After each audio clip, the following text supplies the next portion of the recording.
We're back at the first annual Northeast Eastside Optimist Holiday Basketball Tournament in Macon, Georgia. I'd like to thank everybody in Pearl River County for joining us on the broadcast on WRMH.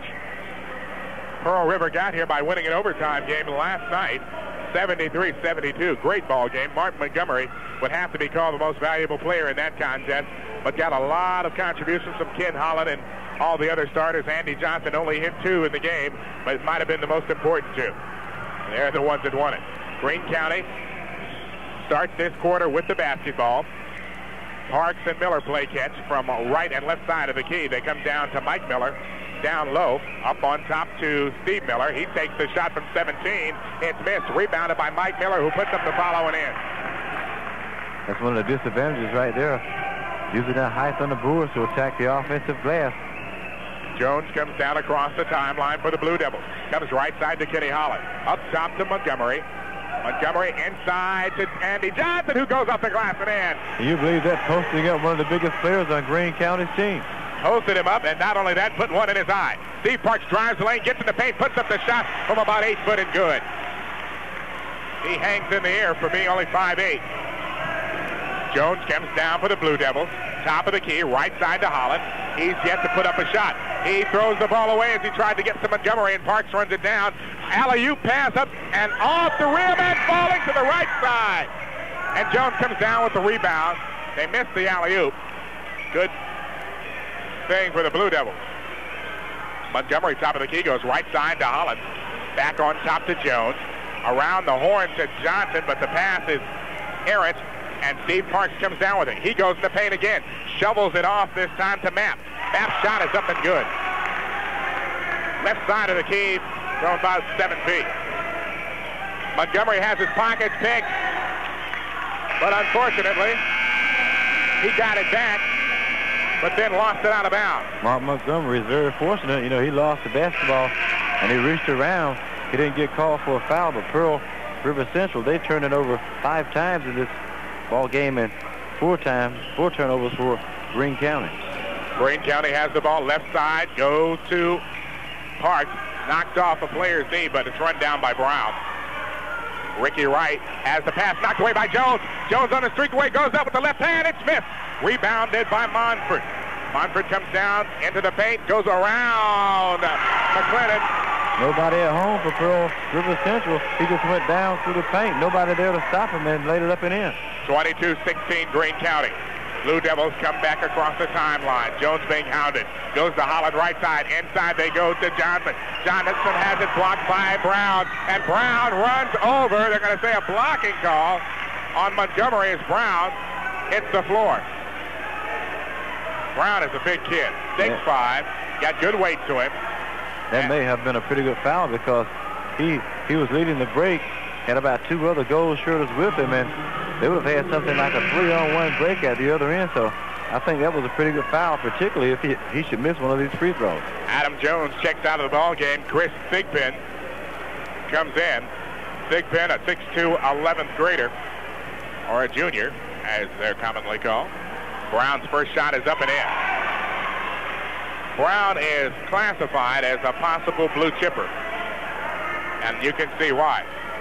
He might be carrying those gold and black colors up to Atlanta, who knows. Second one is up and also in. 24-16. Tigers, full court pressure. They come down to Andy Johnson.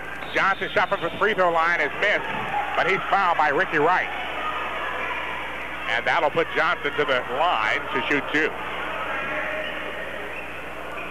5:37 left in the first half. 24-16 the contest. And this Greene County club knows the Blue Devils don't ever give up, so they can't be comfortable, even though they've got an 8-point lead now. Johnson's first shot is off the back iron and missed. That's one of the rare things you see, them missing free throws. Last night, they were shooting up in the 70% range. Second shot is up, and it falls in. Greene County brings the ball quickly down court. Comes left side to Michael Reed. He stops baseline, pops it all the way up front to Ricky Wright. Wright bounce passes it left side to Miller. Miller will come top of the key. Go back to Wright. Wright pass is kicked by Kenny Holland, and the Tigers will maintain possession. Mike Miller will inbound. They've got about 3 sets of brothers on this team. He inbounds to right side, who takes a 15-foot jump shot and missed. And a foul is called on the... Who's it called on? Let's see. They're walking to the other side of the court. Now they come back. I'm not sure who the foul was on. Ricky Wright gets a foul. And Kenny Holland thinks, oh, he's taking a let me blow my nose break. It's that time of year where you have to take those things. It is rained. Blue season and all that stuff. Blue Devils take the ball out of bounds, and Montgomery controls. Montgomery comes down right side, almost has his pocket pick, goes in the paint, takes a short jumper, and it's good. Mark Montgomery has a great shot. Gets in the paint, knows what to do with it. Pearl River Central, one of those teams that just hang around, hang around, hang around. You look up, they're right back in it. Miller, right side, up top to Wright. Wright drives the lane, bounce pass inside, but he bounce passes it right outside, and it's Pearl River ball. That's turnover number 5 for Greene County now. Holland comes across the timeline, goes behind his back, showing us some dribbling skills, and a foul is called on Greene County. Michael Reed, as he used a bit much body, and both teams are in the bonus now, so that'll send Ken Holland to the line to shoot 1 in the bonus. I'd like to say good evening to Lynn Winter. Lynn Winter, one of the account executives at WRMH, who is responsible for all 11 sponsors on this basketball game. Lynn, you hang in there as Holland hits both free throws. And I've got a little more to say about you a little later on, lady. Steve Parks comes down, goes right side, gets it back, and passes it inside to Michael Reed. Inside to Brown, slipped off his hand. He misses it, but Reed gets the rebound. Baseline about 8 foot, passes it back out to Parks. Parks goes into paint, knocked away by Thigpen. Good defense by Chris. Montgomery comes down the floor again, stops. Oh, a little double shot that almost falls, and almost rebounded by Johnson. But instead, coming down the other way is Greene County. Mike Miller, top of the key to Michael Reed. Back to Miller. Reed, left side, takes one bounce and has to go back to Miller. Now they come right side to Parks. Parks baseline to Lewis. Lewis goes inside to Brown, and Brown is pushed from behind by Andy Johnson and draws the foul. This game is not like last night's game. Last night's game was much faster paced because both teams were really pushing it up. This game was a little more half-court oriented, and you see the low scoring, 21-24, second quarter.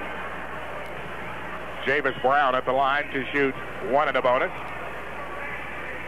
Both teams getting more than 5 team fouls, so that's why the bonus situation as Brown hits the first. 3 minutes, 59 seconds left in the first half. 25-21 our score. Greene County leads the Blue Devils